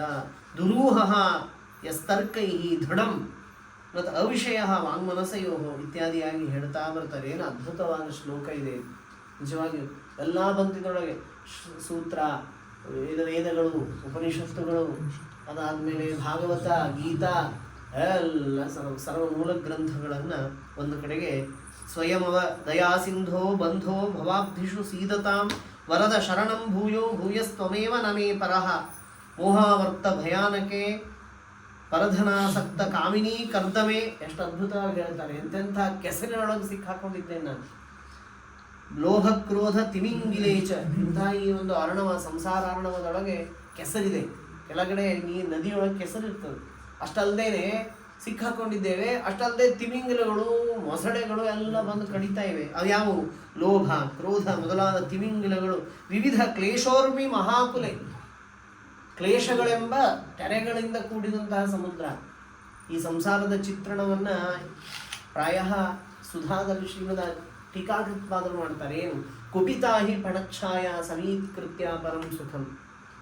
ಈ ಸಂಸಾರದ ಸುಖ ಅದು ಹೇಗಿದೆ ಅಂದರೆ, ಕುಪಿತವಾದ, ಸಿಟ್ಟಿಗೆದ್ದ, ಹುತ್ಕರಿಸುವ, ಹೊಸುಗುಟ್ಟುವ ಹಾವಿನ ಹೆಡೆಯ ನೆರಳಿನಂತೆ ಇದೆ ಇಲ್ಲಿಯ ಸುಖ. ಹಾವಿನ ನೆರಳಿನ ಒಂದು ಹೆಡೆಯ ನೆರಳಿನಲ್ಲಿ ಕಪ್ಪೆಗೆ ಆರಾಮಾಗಿ ಹಿತವಾಗಿ ಅನಿಸ್ತಂತೆ. ಆದರೆ ಮೇಲೆ ನೋಡ್ತು ಹೋಯ್ತು, ಪ್ರಾಣನೇ ಒಂದು ಹಾರ್ಟ್ ಅಟ್ಯಾಕೇ ಆಗೋಯ್ತು. ಯಾಕಂದರೆ ಮರಣದ ನೆರಳಿನಲ್ಲಿ ಆ ಕಪ್ಪೆ ಇದೆ. ಹಾಗೆ ನಾವು ಕೂಡ ಈ ಸಂಸಾರದ ಅಡಿಯೊಳಗೆ ಆರಾಮ 4 ದಿವಸ ಚಂದಾಗಿ ಉಣ್ಕೋತಿದ್ದೀವಿ. ನಮಗೆ ಗೊತ್ತಿಲ್ಲ ಇದು ಭಯಾನಕವಾದ ನೆರಳು, ನಮ್ಮ ಮರಣದ ನೆರಳಿನೊಳಗೆ ನಾವಿದ್ದೇವೆ ಅಂತ. ಅದರ ಒಂದು ಜ್ಞಾನ ನಮಗಾಗದೇ ಇದ್ದರೆ ನಾವು ಸಾಧನೆಗೇ ಬರುವುದಿಲ್ಲ. ಆರಾಮಿದ್ದೇವೆ ಬಿಡ್ರಿ, 4 ದಿವಸ ಚಂದಾಗಿ ತಿನ್ಕೊಂಡು ಹೇಳ್ತೀವಿ, ಮಕ್ಕಳು ಮನೆಯದ ಕಾರ್ ಇಟ್ಟಿವಿ, ಬಂಗ್ಲೆ ಕಟ್ಟಿವಿ, ಅಷ್ಟು ಬಾಡಿಗೆ ಬರ್ತದೆ, ಇಷ್ಟು ಎಲ್ಲ ಫಿಕ್ಸ್ಡ್ ಇದೆ, ಅದಿದೆ ಇದಿದೆ, ಎಲ್ಲ ಡೆಪಾಸಿಟ್ ಇಟ್ಟಿದ್ದೇವೆ, ಬಂಗಾರ ಇದೆ, ಚಿನ್ನ ಇದೆ, ಬೆಳ್ಳಿ ಇದೆ, ಎಲ್ಲ ಮನೆಯಲ್ಲೆಲ್ಲ ಗಂಡು ಮಕ್ಕಳಿದ್ದಾರೆ, ಎಲ್ಲ ಇದ್ದಾರೆ. ಆದರೆ ಬಹಳ ಘೋರ ಇದೆ. ಅದನ್ನು ನಾವು ತಿಳ್ಕೊಳ್ಳಿಲ್ಲ ಅಂದರೆ ಸಾಧನೆಗೇ ಬರೋದಿಲ್ಲ. ಮುಂಜಾನೆ ಹೇಳೋದೇ ಇಲ್ಲ, ಸಂಧ್ಯಾವಂದನೆ ಮೂಗೇ ಹಿಡ್ಕೊಳ್ಳೋದಿಲ್ಲ, ಧ್ಯಾನವೂ ಇಲ್ಲ, ದಾನ ಇಲ್ಲ, ಯಾವುದಕ್ಕೂ ಅರ್ಥ ಇಲ್ಲ. ಎಲ್ಲದಕ್ಕೂ ಅರ್ಥ ಬರಬೇಕಾದ್ರೆ ಇದೆಲ್ಲ ಅನರ್ಥ ಅಂತ ತಿಳ್ಕೊಳ್ಬೇಕು. ಅಂದಾಗ ಮಾತ್ರ ಪರಮಾರ್ಥಕ್ಕೆ ಸಾರ್ಥಕತ್ವ ಸಿದ್ಧ ಆಗ್ತದೆ. ಆ ನಿಟ್ಟಿನಲ್ಲಿ ಅದನ್ನು ಅವರು ಭಾರಿ ಅದ್ಭುತವಾಗಿ ಅದನ್ನು ಸಂಗ್ರಹ ಮಾಡಿದ್ದಾರೆ. ದುರ್ವಾರೇಂದ್ರಿಯ ತೀವ್ರ ವೇಗ ವಿಷಮೇ ಸಂಸಾರ ಪಾತೋನಿಧಿ. ಪಾತೋನಿಧಿ ಅಂದರೆ ಸಮುದ್ರ. ಸೀದಂತಂ ಕರುಣಾನಿಧೆ ರಘುಪತೆ ಮಾಮುದ್ಧರೈಕಾಕಿನಾಂ. ಮತ್ತು ಒಬ್ಬರೇ ಇದ್ದೀನಿ ನಾನು, ಇನ್ಯಾರೂ ಇಲ್ಲ. ಈ ಸಂಸಾರ ಆನವದೊಳಗೆ ನನ್ನ ಜೊತೆಗೆ ಯಾರೋ ಸಹಾಯ ಮಾಡ್ತಾರೆ ಅಂತಿಲ್ಲ, ಇಲ್ಲ. ಏಕಾಕಿನಂ, ಒಬ್ಬನೇ ಇದ್ದೀನಿ. ಸೋಹಂ ನೂನಂ ಯದಪಿ ವಿಮುಖಃ ತತ್ಸಪರ್ಯಾನುಷಂಗ. ಬಹಳ ಮಹತ್ವದ್ದು. ನಿನ್ನ ಸೇವೆಯ ಸಂಬಂಧವನ್ನು ಪೂರ್ಣ ಬಿಟ್ಟು ಇದ್ದೀನಿ ನಾನು. ನಿನ್ನ ಸೇವೆಯ ಸಂಪರ್ಕವೇ ಇಲ್ಲ. ಭಗವಂತನ ಭಕ್ತಿಯಿಂದ ಸೇವೆಯನ್ನು ಮಾಡುವ ಸಂಬಂಧವನ್ನೇ ಕಳೆದುಕೊಂಡಿದ್ದೇವೆ, ಅದರಿಂದ ಪೂರ್ಣ ವಿಮುಖರಾಗಿದ್ದೇವೆ. ತ್ವಂ ತು ಸ್ವಾಮಿನ್ ಸಹಜ ಸರಳೋ ವತ್ಸಲ. ಎಷ್ಟು ಅದ್ಭುತವಾಗಿ ಹೇಳ್ತಾರೆ. ಆದರೆ ನಿನಗೆ ದೊಡ್ಡ ಗುಣ ಇದೆ, ಸರಳನಾಗಿದ್ದೀಯಾ, ಸಹಜನಾಗಿದ್ದೀಯಾ, ನನ್ನ ಜೊತೆಗೇ ಜಾಯತಿ. ನಾನು ಹುಟ್ಟುವಾಗ ನನ್ನ ಜೊತೆಗೆ ಹುಟ್ಟಿದ್ದೀಯಾ. ಸಹಜ ಅಂದ್ರೇನು? ಸಹ ಜೊತೆಗೆ ಜಾಯತೆ, ಜೊತೆಗೇ ಹುಟ್ಟಿದವ ನೀನು, ಒಡ ಹುಟ್ಟಿದವ ನೀನು, ಒಡಲಿಗೆ ಹಾಕುವ ನೀನು. ಎಷ್ಟು ಅದ್ಭುತವಾಗಿ ಹೇಳ್ತಾರೆ. ಸಹಜ ಸರಳ ವತ್ಸಲ ಚಿತ್ ಸುಖಾತ್ಮ. ಆನಂದದ ನಿಧಿ ನೀನು. ನೀನು ಬಿಟ್ಟರೆ ಇನ್ಯಾರು ನಮಗೆ ಆನಂದ ಕೊಡ್ಲಿಕ್ಕೆ ಸಾಧ್ಯ? ಯಾರು ಕೊಡ್ಲಿಕ್ಕೆ ಸಾಧ್ಯ? ಆನಂದ ಇಲ್ಲದೆ ಇದ್ದವರು ಆನಂದ ಏನು ಕೊಡ್ತಾರೆ? ಸುಖ ಇಲ್ಲದೆ ಇದ್ದವರು ಸುಖ ಏನು ಕೊಡ್ತಾರೆ? ಧೈರ್ಯ ಇಲ್ಲದೆ ಇದ್ದವರಿಗೆ ಧೈರ್ಯವನ್ನು ಕೊಡುವ ಶಕ್ತಿ ಏನು ಬರ್ತದೆ? ಆದ್ದರಿಂದಾಗಿ ನೀನು ಚಿತ್ ಸುಖಾತ್ಮ, ಜ್ಞಾನ ಸ್ವರೂಪ. ನೀನು ಆತ್ಮ, ನಮ್ಮ ಸ್ವಾಮಿ ಲಕ್ಷ್ಮೀನಾಥ ತ್ರಿಜಗದ ಅವಿತ. ಅವ ರಕ್ಷಣೆ. ಅವ ಅಂದರೆ ರಕ್ಷಣೆ ಮಾಡುವವ. ಅಂತಹ ಅವಿತ ಮೈ ಉಪೇಕ್ಷಾ ಕುತಸ್ತೆ. ನನ್ನ ಮೇಲೆ ಯಾಕಿಷ್ಟು ಉಪೇಕ್ಷೆ ಮಾಡ್ತಾ ಇದ್ದೀಯಾ ಅಂತಂತ ಇದ್ದಾರೆ. ಅಷ್ಟು ಅದ್ಭುತವಾಗಿ ದೇವರನ್ನು ಅವ್ರು ಹೇಳಿದ ಹಾಗೆ ಪೂರ್ಣ ಸರೆಂಡರ್, ಟೋಟಲ್ ಸರೆಂಡರೆನ್ಸ್. ಇದು ನಿಜವಾಗಿ ಎಲ್ಲ ಶಾಸ್ತ್ರಗಳನ್ನು ಓದಿದ ಮೇಲೆ ಮುಖ್ಯವಾಗಿ ಬರಬೇಕಾದದ್ದು ಇದು, ಟೋಟಲ್ ಸರೆಂಡರೆನ್ಸ್. ಅದನ್ನೇ ಆ ಒಂದು ಮಹತ್ವದ ವಿಚಾರಗಳನ್ನೆಲ್ಲ ಇಲ್ಲಿ ತಂದಿದ್ದಾರೆ. ಇನ್ನೂ ಅನೇಕ ಅವರ ಗ್ರಂಥಗಳ ಬಗ್ಗೆ ನನಗೆ ಮೊದಲೇ ಗೊತ್ತಾಗಿದ್ದರೆ ಸ್ವಲ್ಪ, ಯಾಕಂದರೆ ಹಾಗೇನೆ ರ್ಯಾಂಡಮ್ ಆಗಿ ಹೇಳಲಿಕ್ಕೆ ಆಗೋದಿಲ್ಲ, ಎಲ್ಲ ಸ್ವಲ್ಪ ನೋಟ್ಸ್ ಎಲ್ಲ ಮಾಡ್ಕೋಬೇಕಾಗುತ್ತೆ ವಿಷಯಗಳನ್ನು. ಆ ನಿಟ್ಟಿನಲ್ಲಿ ಆದರೆ ಅವರ ಸ್ಮರಣೆ ಆಯಿತು. ನಿನ್ನೆ ಹೇಳಿದರು, ಹೀಗಾಗಿ ನನಗೆ ಇದಾಯಿತು. ನೀವು ಅದ್ಭುತವಾಗಿ ಆ ವಿಚಾರಗಳನ್ನೆಲ್ಲ ಮಂಡನೆ ಮಾಡಿದ್ದೀರಿ. ನನಗೂ ಬಹಳ ಸಂತೋಷ ಆಯಿತು. ಈ ಒಂದು ಕಾಲ ಪರಮ ಪುಣ್ಯ ಪರ್ವಕಾಲ, ಅವರ ಸ್ಮರಣೆಯಲ್ಲಿ ಈ ಕ್ಷಣಗಳು ಕಳೆದಿವೆ ಅಂದರೆ ನಮ್ಮ ಅದು ಡೆಪಾಸಿಟ್, ಒಳ್ಳೆಯ ಪುಣ್ಯವನ್ನು ನಾವು ಡೆಪಾಸಿಟ್ ಮಾಡಿಟ್ಟ ಹಾಗೆ ಗುರುಗಳಲ್ಲಿ ಮತ್ತು ದೇವರಲ್ಲಿ ನಮ್ಮನ್ನು ಅದು ಎಂದಿಗೂ ರಕ್ಷಣೆಯನ್ನು ಮಾಡುತ್ತೆ. ಅದರಿಂದಾಗಿ ಈ ಒಂದು ಆರಾಧನೆ, ಅವರ ಸ್ಮರಣೆಯ ಈ ಒಂದು ಆರಾಧನಾ ಅತ್ಯಂತ ಸಾರ್ಥಕವಾಗಿದೆ ಅಂತ ಹೇಳ್ತಾ ನನ್ನ ಈ 2 ವಾಕ್ಕುಸುಮಗಳನ್ನು ಅವರ ನಮ್ಮ ಗುರುಗಳ ಅಂತರ್ಯಾಮಿಯಾದ ಕಾಶಿಯಾಚಾರ್ಯರು ಪರಮಪೂಜ್ಯರು ಅವರ ಅಂತರ್ಯಾಮಿಯಾದಂತಹ ಅವರೇ ಪ್ರತಿಷ್ಠಾಪಿಸಿದಂತಹ ಜ್ಞಾನವನ್ನು ದಯಪಾಲಿಸುವ ಆ ಹಯಗ್ರೀವ ಮೂರ್ತಿ ಅವನ ಚರಣಾರವಿಂದಗಳಲ್ಲಿ ಅದನ್ನು ಗುರುಗಳ ದ್ವಾರ ಅದನ್ನು ಸಮರ್ಪಣೆಯನ್ನು ಮಾಡ್ತಾ ಇದ್ದೇನೆ. ಶ್ರೀಕೃಷ್ಣಾರ್ಪಣಮಸ್ತು. ಅಹಂಕರ್ತ ಹರಿಕರ್ತ ತತ್ಪೂಜಾ ಕರ್ಮಚಾಖಿಲಂ ತಥಾಪಿ ಮತ್ಕೃತ ಪೂಜಾ ತತ್ಪ್ರಸಾದೇನ ನಾನ್ಯಥಾ ಅನೇನ ಭಾವಿ ಪುಣ್ಯಂ ಅವಾಪ್ನೋತು ಗುರು ಮಮ. ಈ ಒಂದು ಅವಕಾಶವನ್ನು ಕೊಟ್ಟಂತಹ ತಮ್ಮೆಲ್ಲರಿಗೂ, ವಿಶೇಷವಾಗಿ ಹಿರಿಯರಾದಂತಹ ಅನಂತ ಪದ್ಮನಾಭಾಚಾರ್ಯರಿಗೂ ಮತ್ತು ತಮ್ಮೆಲ್ಲ ಪರಿವಾರದವರಿಗೂ ನಾನು ವಿಶೇಷವಾದ ಕೃತಜ್ಞತೆಯನ್ನು ಈ ಸಂದರ್ಭದಲ್ಲಿ ಸಲ್ಲಿಸ್ತಾ ಮತ್ತೊಮ್ಮೆ ಎಲ್ಲರಿಗೂ ನಮಸ್ಕಾರವನ್ನು ತಿಳಿಸ್ತಾ ಶ್ರೀಕೃಷ್ಣ ಅರ್ಪಣಮಸ್ತು. ಇದರಲ್ಲಿ ಅನೇಕ ದೋಷಗಳಿವೆ, ಅವೆಲ್ಲವೂ ಕೂಡ ಅದು ನನ್ನ ವೈಯಕ್ತಿಕವಾದಂತಹ ದೋಷಗಳು ಅವರು ಹೇಳಿದ ಹಾಗೆ. ಆ ನಿಟ್ಟಿನಲ್ಲಿ ಇನ್ನೂ ಇತೋಪ್ಯತಿಶಯವಾದ ಜ್ಞಾನ ಸಾಧನ ನಮ್ಮಿಂದಾಗಲಿ, ವೈರಾಗ್ಯದ ಶಕ್ತಿ ನಮ್ಮಲ್ಲಿ ಮೂಡಲಿ, ಭಗವಂತನ ಅನುಗ್ರಹ ಕವಚ ನಮ್ಮ ಜೊತೆಗೆ ಇರಲಿ. ಆ ಗುರುಗಳ ಸ್ಮರಣೆಯಿಂದ ಅದು ಪ್ರಾಪ್ತವಾಗಿ ಎಲ್ಲರಿಗೂ ಕೂಡ ತಮ್ಮ ಕುಟುಂಬದವರಿಗೆ ಈ ಸಂದರ್ಭದಲ್ಲಿ ನಾನು ದೇವರಲ್ಲಿ ಪ್ರಾರ್ಥನೆಯನ್ನು ಮಾಡ್ತಾ ಶ್ರೀಕೃಷ್ಣ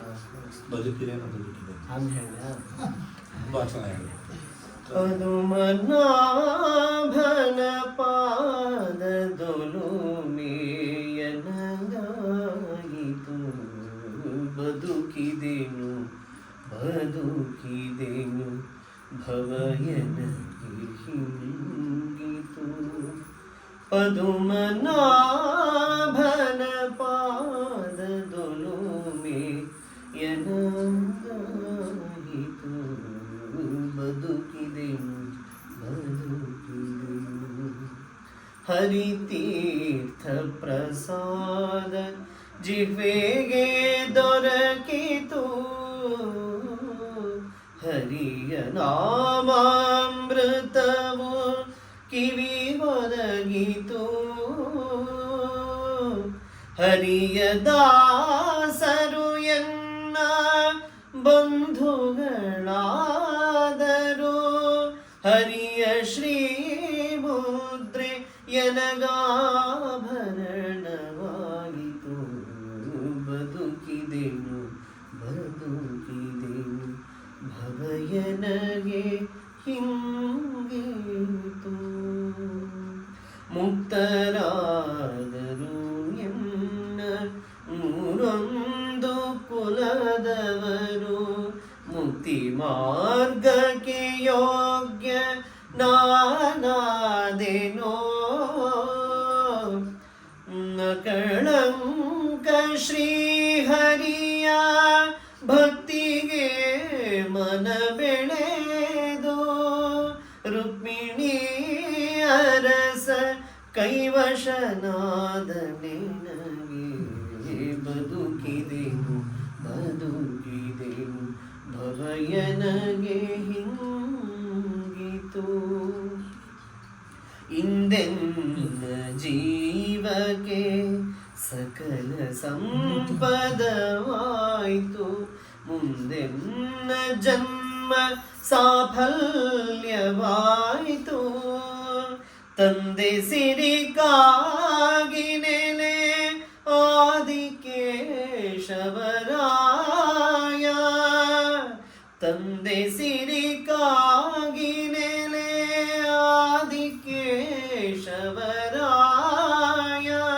ಬಂದೆನ್ನ ಹೃದಯದಲ್ಲಿ ನೆಲೆಯಾಗಿ ನಿಂತ.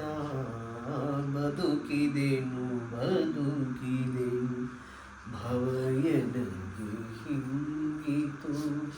ಪದುಮನಾಭನ ಪಾದದೊಳುಮೆ ಎನರಾಯಿತು ಬದುಕಿದೆನು ಭವಯನಗೆ ಹಿಂಗಿತು.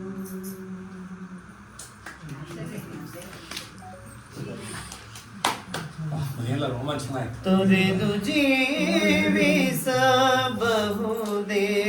ಹರಿ ನಿನ್ನ ಚರಣಗಳ ಬರಿದೆ ಮಾತೆ ಕಿನ್ನು ಅರಿತು ಪೇಳುವೆ ತಾಯಿ ತಂದೆಯ ಬಿಟ್ಟು ತಪವ ಮಾಡಲು ಬಹುದು ದಾಯಾದಿ ಬಂಧುಗಳ ಬಿಡಲು ಬಹುದು ರಾಯತ ಮುನಿದರೆ ರಾಜವನೇ ಬಿಡಬಹುದು ಕಾಯಜ ಪಿತನಿಲ್ಲ ಅಡಿಯ ಬಿಡಲಾಗದು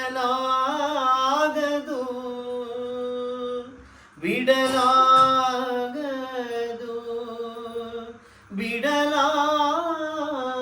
ಬಿಡಲಾಗದು ತೊರೆದು ಜೀವಿಸಬಹುದೇ ಹರಿ ನಿನ್ನ ಚರಣಗಳ ಪ್ರಾಣವನು ಅಲ್ಲ ಒಡಲು ಹಸಿಯಲು ಅನ್ನವಿಲ್ಲದಲೇ ಇರಬಹುದು ಪಡೆದ ಕ್ಷೇತ್ರವ ಬಿಟ್ಟು ಹೊರಡಬಹುದು ಮಡದಿ ಮಕ್ಕಳನೆಲ್ಲ ತೊಲಗಿಸಿಯೇ ಬಿಡಬಹುದು ಕಡಲೊಡೆಯ ನಿನ್ನಡಿಯ ಗಳಿಗೆ ಬಿಡಲಾಗದು ಬಿಡಲಾಗದು ಬಿಡಲಾಗದು ತೊರೆದು ಜೀವಿಸಬಹುದೇ ಹರಿ ನಿನ್ನ ಚರಣಗಳ ಬರಿದೆ ಮಾತೆ ಕಿನ್ನು ಅರಿತು ಪೇಳುವೆ ನಯ್ಯ ಪ್ರಾಣವನು ಪರರು ಬೇಡಿದರೆತ್ತಿ ಕೊಡಬಹುದು ಮಾನದಲ್ಲಿ ಮನವ ತಗ್ಗಿಸಲು ಬಹುದು ಪ್ರಾಣನಾಯಕನಾದ ಆದಿಕೇಶವರಾಯ ಜಾಣ ಶ್ರೀ ಕೃಷ್ಣ ನಿನ್ನಡಿಯ ಬಿಡಲಾಗದು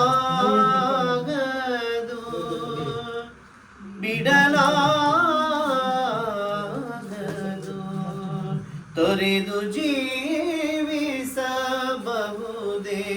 ಹರಿ ನಿನ್ನ ಚರಣಗಳ ಬರಿದೆ ಮಾತೆ ಕಿನ್ನು ಅರಿತು ಪೇಳುವೆ ನಯ್ಯ ತೊರೆದು ಜೀವಿಸಬಹುದೇ